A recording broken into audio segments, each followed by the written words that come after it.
আসুক, সমস্যা নাই, আমাদের কাজ করতে হবে।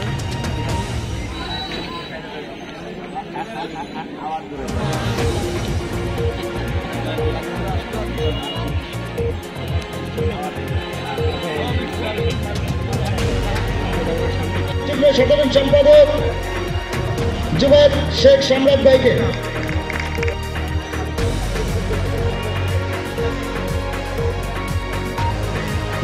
পেশাজীবী অধিকার পরিষদ কেন্দ্রীয় কমিটির সহসভাপতি মীর আমির খান আনাজ ভাইকে মঞ্চে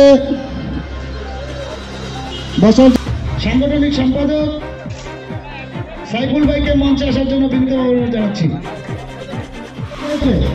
রুহুল আমিন ভাইকে মঞ্চে তার আসনে বসার জন্য অনুরোধ জানাচ্ছি। যুব অধিকার পরিষদ খুলনা মহানগর সভাপতি ফিরোজ রেজা ভাই